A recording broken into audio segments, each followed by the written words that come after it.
All right, the infinite mindset expands on the king mentality. The king mentality is a mindset around certain areas of life, right? This area of self leadership and influencing others. The king mentality is that role of husband, father, provider. Now, the infinite mindset expands on the different areas of life. It's a way of thinking, it's a skill set to be able to expand our mind, to see the possibilities, and to see what capabilities are needed to be developed. And so, one of the things I learned when I was studying mindset and going through some of my own healing process was I met with a man named Larry Bradley, and he condensed this concept to me of limiting beliefs or automatic negative thoughts, faulty core beliefs, these different things that people hear about in therapy and that we've talked about here. And he said, from his view, from his research, he kind of took all the possible negative mindsets or limiting mindsets and he put them into three categories. He said the first one is the helpless beliefs, the second one is the unlovable beliefs, and the third one is negative beliefs around the body, like negative body image type things. And when we discussed that, one of the things that became apparent for me, based on some of the other work that I had done, is we could take those categories, and if we could develop something that was the opposite, like to a deep core, then all the beliefs in that category would start to disappear. And so, if you look at the helpless beliefs, right? These are the things like I can't. Now, if we develop a deep belief in ourselves of what we're capable of, right? It doesn't matter what comes our way. If I believe I'm capable, like I can, like I know I can, maybe that's, I know I can through God's help or through the help of my loved ones, or I know I'm smart enough to figure things out. If I hold that at a deep core, none of those helpless beliefs come into play. So one of the areas that I felt the most helpless was with my children. I felt like I had no idea how to be a dad, and to be honest with you, I was like becoming a therapist and learning all these things that happen to kids, and like honestly, I was terrified. I was like, I'm gonna screw this up, right? And so I felt like totally freaked out, living in fear all the time with interactions, probably really like insecure and needy as a parent. But I knew I was capable of some things. I knew I was capable of reading. I knew that I could listen, to someone speaking, and I knew that I could learn new things. And so I decided to learn to be the type of parent I wanted to be. And when we look at the concept of the infinite mindset, I didn't just want like one person to say, this is how you be a parent, and it works for all kids. Like I wanted the ability to look at my children and say, okay, what does James need? What does Peyton need? What does Jackson need? How are they different? What do we want as a family? And that's that ability to expand our minds. I think some of that is the ability to envision the future, to create it in our mind. And over time, right, first I had this belief of I'm capable of learning. And then over time, I began to go, wow, okay, I'm a capable parent. I've learned some things, I've developed some skill, and now I know challenging things will come. My oldest is 11. I know what the teenage years will look like. I know there's things I don't yet know how to face. But because I know I'm capable, I know that I can engage in those different things that might come from a spot of strength. Hope that makes sense. Hope that's helpful. Okay, and so we take this idea of the infinite mindset into other areas of life. And I think one of the key skills here that we'll get into as we go along is the ability to create the future, to envision the future, and then know the steps to get there.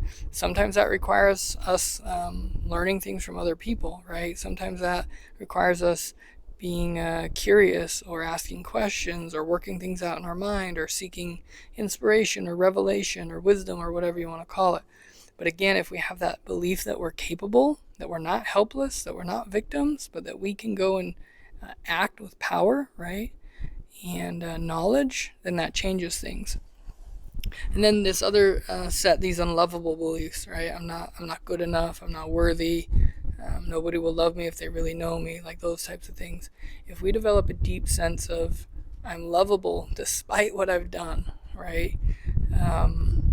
If we can really at our core know that we're worthy of love, or right, I can look back and I can go, look, I wasn't worthy of love. I wasn't worthy of Shaylee's love. I wasn't the dad I wanted to be. I didn't deserve my kids' respect or admiration or whatever. Like I can look at that and go, okay, maybe inherently I'm worthy of love because I'm a human or whatever, but like my efforts weren't warranting that someone should feel love towards me or even feel loved by me. But again, it goes back to this idea, can I become that way, right? Again, that goes back to capability. Am I capable of being kinder, more thoughtful? Am I capable of interacting from a source of strength? Am I capable of, bringing a positive energy when I walk in the door, right? And again, if I'm capable, I can change. If I'm incapable, right, I'm a victim to my circumstances. I'm helpless. And you can stay helpless or you can rise.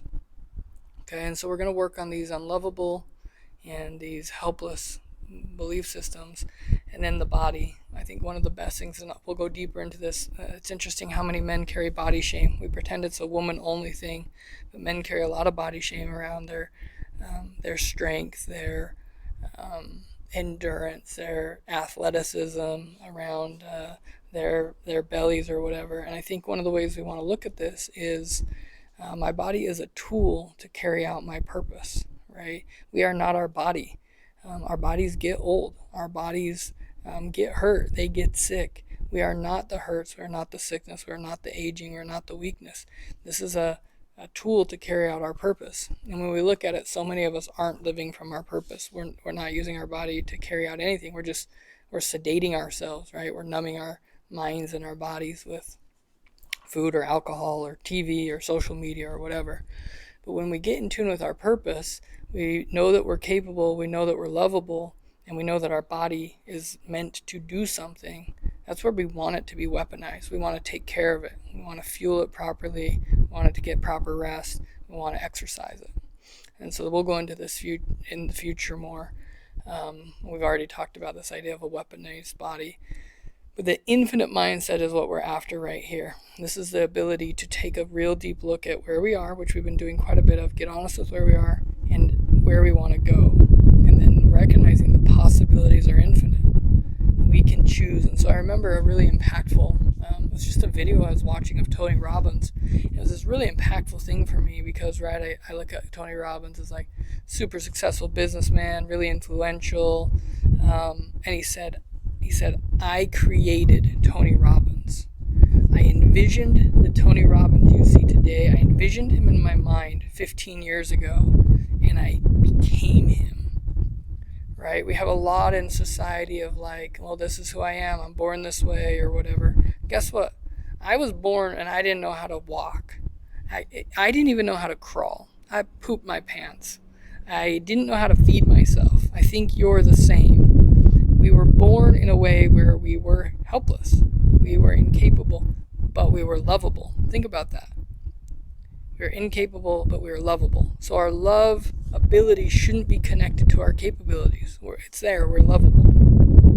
But if we go, oh, this is just how I am. I'm just an angry person. I'm just a sad person. I'm just depressed. I'm just anxious. I'm just, unable to eat healthy. Like, guess what? We all have these things that we were, quote unquote, born with. But we can overcome. We can grow. We can learn. So maybe you face some inherent challenges based on your upbringing, your experiences, your DNA, right? Your genealogical things. But one of the best things is our mind, our conscious mind can override those programs, whether they came from our DNA or whether, right, this nature-nurture kind of debate. It doesn't matter where they came from. Our conscious mind can overcome that, and that's what we're after here with the infinite mindset. I consciously choose who I want to be and the life I want to have. I connect that to my being, right, my purpose, my identity, my higher self, and then I envision the life ahead of me. And so a lot of us live in anxiety, which is a fear of the future based on past experiences. That's how that typically works out. And so early on we released fear, and we worked on some anxiety. Fear is stuff from the past. Anxiety is a fear of the future born out of my experience in the past. Okay. We want to live in the present, but we want our present to be helping us get to the future we create. And so if you wake up in the morning and you envision the man you want to be, it doesn't have to be him in 10 years. It can be him today, and then it can be him tomorrow, and then it can be him the next day. And then in 10 years, you look back and you go, yeah, I became that man. Because day in and day out, I strengthened my ability, my capabilities to be that man until it became habit. I strengthened my ability to be honest. I strengthened my ability to work hard. I strengthened my ability to choose happiness. I strengthened my ability as a husband, as a father, in my sexuality, in my self-mastery, in my finances, all these different things. And so I invite you just briefly, I'm not going to do a meditation yet, when it comes to this infinite mindset connected to the king mentality, I want you to take a minute to explore the possibilities using your imagination. Right? A lot of us, our imaginations were shut down as kids. Right? We believed we could be anything, and then it was like, oh, just kidding, you can't. Well, guess what? You can. We all know this. So I want you to start to envision what you want life to be like. I have a vision for my marriage, and very frequently we are living that vision. I'm learning to do my part to create that consistently, and so is she. Sorry, call came in. I'm learning to be day in and day out the father I want to be. Doesn't mean I have all the perfect attributes, but my being, my interactions with them is more on point. So I don't want to go through all the areas. I want you to take the time, I encourage you to take the time to envision the future, a compelling future. We've talked about this, that is worth developing these skills, developing these attributes, growing ourselves as men in the different areas. So the infinite mindset is this ability for you to look out into the future and see the possibilities and get where I want to go. I'm excited to hear what comes from this. I'd love you to share your vision and what it means to you if you were to live with an infinite mindset, knowing what's possible, either your capabilities and or your resources. I'm capable of these things because I am connected to God, or because I know about love, or because I have the ability to learn, or whatever, right? So the infinite mindset is an area that we'll expand on, and right, our first goal is to develop that king mentality. Looking forward to progressing.